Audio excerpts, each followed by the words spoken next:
Middle east के जिस तरह के हालात हैं, अमेरिका जिस तरीके से मैनिपुलेट करता है मिडल ईस्ट को, वैसे ही ये अरब मुल्क मैनिपुलेट हो जाते हैं। लेकिन इराक और शाम दो ऐसे मुल्क हैं जिसके अंदर इजराइल और अमेरिका को बहुत बड़े धचके लग रहे हैं। अमेरिका और इजराइल यहां पर जो रजीम है उसको चेंज करने में नाकाम रहा है। इराक और सीरिया को ईरान से दूर करने में इजराइल और अमेरिका दोनों ही नाकाम हो चुके हैं। और हाल तो यह हो चुका है कि इजराइल ने अपने लोगों को इराक से और सीरिया के अंदर जो खुफिया लोग काम कर रहे हैं उनको ऑपरेशन बंद करके वापस तल अवीव के अंदर आने का सलाह दी है। मैं इस खबर को डिटेल के साथ आपके साथ शेयर करूंगा। छोटी सी गुजारिश है कि इस खबर को आखिर तक देखिए। आप चैनल को सब्सक्राइब भी कर सकते हैं। दोस्तों, बड़ी खबर यह है कि ईरान के पासदारान इनकलाब के अहम कमांडरों ने ऐलान किया है कि अगर किसी भी ईरान के किसी एक शख्स को नुकसान होता है तो उसका सीधा जिम्मेदार अमेरिका और इजराइल होंगे, और साथ ही अमेरिका के अहम ठिकानों को निशाना बनाया जाएगा। मिडिल ईस्ट के अंदर जो अमेरिका प्रॉब्लम फेस कर रहा है उसकी सबसे बड़ी वजह ईरान है।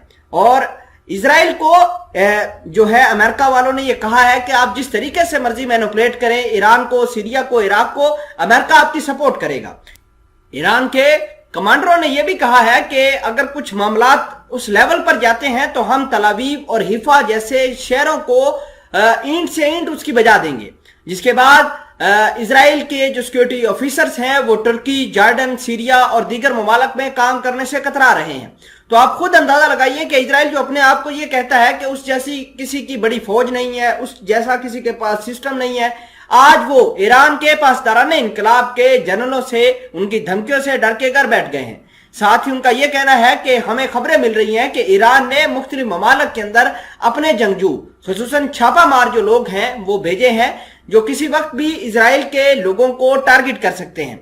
लिहाजा अगर कोई भी बैरून मुल्क जाता है, वो चाहे जॉर्डन के अंदर जाता है, सीरिया के अंदर जाता है, इजिप्ट के अंदर जाता है या कहीं भी जाता है, तो ईरान उनके ऊपर अटैक कर सकता है। ईरान के इन हमलों के तनाजुर के अंदर नफ्ताली बेनेट ने कल ऐलान किया था कि अगर किसी को नुकसान होता है, किसी इजरायली बैरून मुल्क मारा जाता है, तो उसका जिम्मा ईरान पर आएगा और हम ईरान को आड़े हाथों लेंगे। खैर, आपको यह भी बता दें कि जो ईरान है, ईरान लगातार सीरिया के अंदर इजराइल को टारगेट कर रहा है। ईरान जो है वो इराक के अंदर इजराइल, अमेरिका और तुर्की की फोर्सेस को टारगेट कर रहा है, क्योंकि तुर्की भी आजकल इजराइल का बिल्कुल साथ दे रहा है।